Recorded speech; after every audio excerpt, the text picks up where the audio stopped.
Hello students, how are you? In this video, we will study about the post-fertilization structures and event.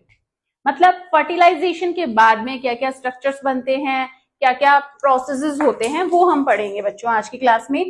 तो पहले देखते हैं हमने fertilization से क्या बनाया था। fertilization से हमने बच्चों क्या बनाया था, जायगोट बनाया था। ठीक है, मेल गैमीट और एक्स सेल के फ्यूजन से क्या बना था, जायगोट। जायगोट कैसा था, डिप्लॉयड था। ठीक है, उसके बाद जो सेकंड मेल गैमीट है वो बच्चों पोलर न्यूक्लियाई के साथ फ्यूज होकर क्या बनाता है, पोलर न्यूक्लियाई 2n थे और मेल गैमीट n था, ट्रिपल फ्यूजन हुआ और ट्रिपल फ्यूजन से बनाता है primary endosperm nucleus. Very very important, primary endosperm nucleus. क्या नाम है इसका, प्राइमरी एंडोस्पर्म न्यूक्लियस। भाई सेल न्यूक्लियस का नाम हमने प्राइमरी एंडोस्पर्म न्यूक्लियस दे दिया। और जो ये सेल था, जो हमारा सेंट्रल सेल था, वो अब क्या कहलाने लग गया, प्राइमरी एंडोस्पर्म सेल। ओके, ये पूरा क्या है, 3n स्ट्रक्चर है। बाकी के जो एंटीपोडल सेल्स और सिनर्जिड होते हैं बच्चों, वो डीजनरेट हो जाते हैं, नष्ट हो जाते हैं। यानी कि ये जो हमने स्ट्रक्चर बनाया है, डायग्राम बनाया है, वो किसका है, फर्टिलाइज्ड एम्ब्रियो सेक का। फर्टिलाइज्ड एम्ब्रियो सेक बहुत बहुत बार एग्जाम में आया हुआ है, वेरी वेरी इंपॉर्टेंट है। एग्जाम में दो तरीके से क्वेश्चन पूछता है। अगर डायग्राम का पूछेगा, एक पूछता है मैच्योर एम्ब्रियो सेक का स्ट्रक्चर। मैच्योर एम्ब्रियो सेक में आपको बच्चों अच्छी तरीके से माइक्रोपाइल एंड में सिनर्जिड और एक्सेल बनाना है, एंटीपोडल्स बनाना है और सेंटर में पोलर न्यूक्लियर बनाना है। जब क्वेश्चन आता है कि फर्टिलाइज एम्ब्रियो सेक, ठीक है, जैसे लास्ट ईयर या उससे लास्ट ईयर ये क्वेश्चन आया हुआ है कि फर्टिलाइज एम्ब्रियो सेक का स्ट्रक्चर बनाया है, तो फर्टिलाइज एम्ब्रियो सेक में हमें फर्टिलाइजेशन के बाद जो इवेंट्स हुए हैं वो दिखाने हैं कि जैसे जायगोट बना, प्राइमरी एंडोस्पर्म न्यूक्लियस बना। ठीक है, अब आगे क्या प्रोसेस होगा, आगे बच्चों जायगोट है वो किसमें बदलेगा, एम्ब्रियो बनाएगा, वो डेवलप होगा और एम्ब्रियो बना लेगा। ठीक है, डाइकोट प्लांट्स में और मोनोकोट प्लांट्स में दोनों में development of embryo is different. And उससे पहले जो डेवलपिंग एम्ब्रियो है उसको क्या चाहिए, बहुत सारा न्यूट्रिशन चाहिए।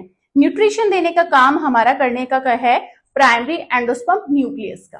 ठीक है, यानी कि जायगोट के डेवलपमेंट से पहले हमारा यहाँ पर जो प्राइमरी एंडोस्पर्म न्यूक्लियस है, ये प्राइमरी एंडोस्पर्म सेल है जो ट्रिप्लॉइड है, ट्रिप्लॉइड टिश्यू है, वो आगे डेवलप होकर एंडोस्पर्म बनाएगा। ठीक है, तो हम पोस्ट फर्टिलाइजेशन इवेंट्स में सबसे पहले हम पढ़ते हैं एम्ब्रियो डेवलपमेंट से पहले एंडोस्पर्म का फॉर्मेशन या डेवलपमेंट, एंडोस्पर्म। ठीक है, जो हमारा प्राइमरी एंडोस्पर्म न्यूक्लियस है। ठीक है, अब बच्चों ये क्या करेगा, आगे सिंपल माइटोटिक डिविजन्स करेगा और काफी मात्रा में स्टोर्ड फूड बनाएगा या फूड रिजर्व इकट्ठा कर देगा, जो आगे हमारे एम्ब्रियो के डेवलपमेंट में काम आएगा। ठीक है, तो एंडोस्पर्म का जो डेवलपमेंट होता है, एंडोस्पर्म का फंक्शन आपको समझ आ गया, it store food for developing embryo. अब एंडोस्पर्म का डेवलपमेंट होता है वो 3 तरीके से होता है, इसलिए एंडोस्पर्म्स भी हम कैसे पढ़ते हैं, 3 तरीके के एंडोस्पर्म पढ़ते हैं। फर्स्ट जो है बच्चों वो है न्यूक्लियर, नाम से आपको पता चल जाएगा चीजें क्या है, न्यूक्लियर एंडोस्पर्म, न्यूक्लियर एंडोस्पर्म। ठीक है, क्या है न्यूक्लियर एंडोस्पर्म में, ठीक है, न्यूक्लियर एंडोस्पर्म में क्या हुआ बच्चों, जो अपना प्राइमरी एंडोस्पर्म सेल था, ठीक है, उसके अंदर जो न्यूक्लियस था वो फ्री न्यूक्लियर डिवीजन करता जाता है, जैसे हमने एम्ब्रियो सेक के डेवलपमेंट पढ़ा था। ठीक है, ये एम्ब्रियो सेक में लगातार फ्री न्यूक्लियर डिवीजन होते हैं, तो क्या होगा, एक ही सेल है वो मल्टी न्यूक्लिएटेड हो जाएगी। ठीक है, यानी कि प्राइमरी एंडोस्पर्म में फ्री न्यूक्लियर डिविजन्स हो रहे हैं और जिसको हम कैरियोकाइनेसिस बोलते हैं। कैरियोकाइनेसिस काफी टाइम, मैनी टाइम्स होने के बाद में साइटोकाइनेसिस होता है। तो साइटोकाइनेसिस आने के बाद इसके चारों तरफ साइटोप्लाज्म और सेल मेम्ब्रेन, सेल वॉल आ जाती है। ठीक है, कंटिन्यू फ्री न्यूक्लियर डिवीजन के बाद क्या होगा, लास्ट में साइटोकाइनेसिस होगा। तो इस तरीके से इसने बहुत सारा अपना एंडोस्पर्मिक टिश्यू बना लिया। ठीक है, अब एग्जाम्पल कहाँ पाया जाता है? जो हम नारियल पानी पीते हैं, ठीक है, जो मिल्की होता है नारियल पानी, जिसको जो पेशेंट्स हो या जिसको भी एनर्जी या नॉर्मली हमें एनर्जी के रूप में, ठीक है, न्यूट्रिशन के रूप में हम नारियल पानी को प्रेफर करते हैं, वो इसलिए करते हैं कि उसमें न्यूक्लियर एंडोस्पर्म है। वो जो नारियल पानी हम पी रहे हैं is the example of nuclear endosperm, ठीक है। मिल्की वाटर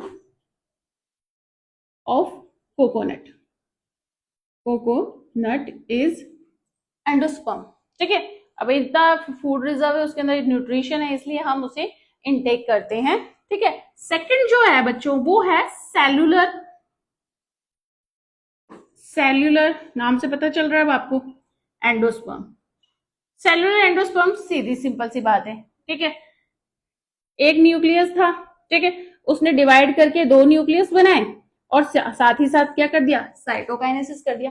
कैरियोकाइनेसिस हो रहा है, उसके बाद साइटोकाइनेसिस हो रहा है, सिंपल माइटोटिक डिवीजन चल रहा है, तो एक सेल से 2 बने, 2 से 4 बने, 4 से 8 सेल बने, ये प्रोसेस हो रहा है, ठीक है। इसको बोलते हैं सेलुलर एंडोस्पर्म। ऐसे करके इसने अपना नंबर बढ़ा लिया।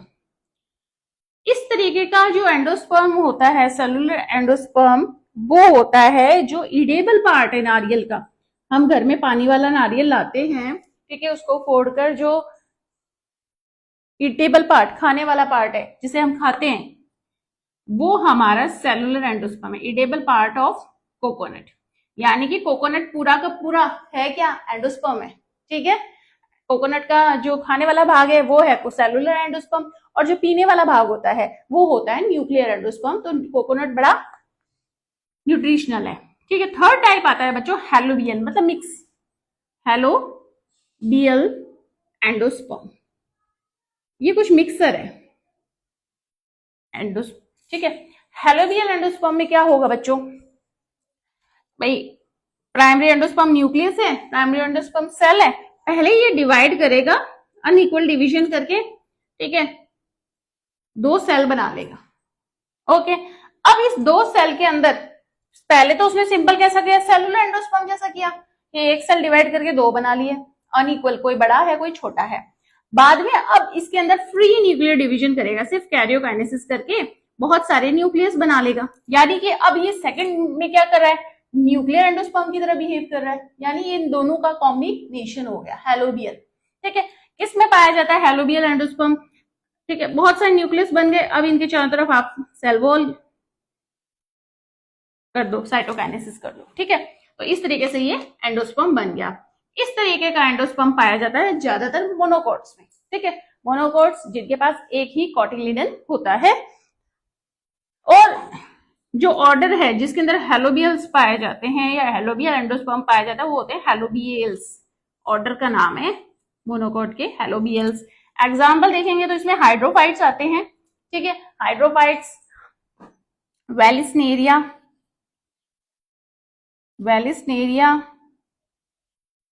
ठीक है, हाइड्रिला, ये इसके एग्जाम्पल्स हैं, ठीक है। Water lily. अब मैं आपसे एक क्वेश्चन पूछती हूँ, वेलिस्नेरिया और हाइड्रिला में कौन से टाइप का या कौन से एजेंट से पॉलिनेशन होता है, और वाटर लिली में कौन से एजेंट से पॉलिनेशन होता है, ठीक है। ये तीनों एग्जाम्पल हमने पॉलिनेशन में करे थे, तो आप कमेंट में ये बताइएगा जरूर, ठीक है। आपको एंडोस्पर्म क्लियर हो गया, एंडोस्पर्म का फंक्शन हमें पता लग गया, फूड रिजर्व है फॉर द डेवलपिंग एम्ब्रियो, और एंडोस्पर्म 3 टाइप्स के होते हैं, nuclear, cellular, helobials. Very very important, छोटा क्वेश्चन भी पूछ लेता है, कई बार वो सिंपल एंडोस्पर्म के बारे में पूछ लेता है, ठीक है। ज्यादातर हम मात कहाँ खाते हैं, छोटे क्वेश्चंस में, क्योंकि छोटे क्वेश्चंस में बारीकी होती है। वो ऐसे पूछेगा कि ट्रिप्लॉइड टिश्यू बनता है, उसका क्या नाम है, ठीक है, तो आपको ध्यान होना है primary endosperm cell, primary endosperm उसके अंदर न्यूक्लियस होता है, ठीक है, और ये आगे जाके डिवाइड करके क्या बना लेगा, एंडोस्पर्म बना लेगा, okay. Thank you for watching.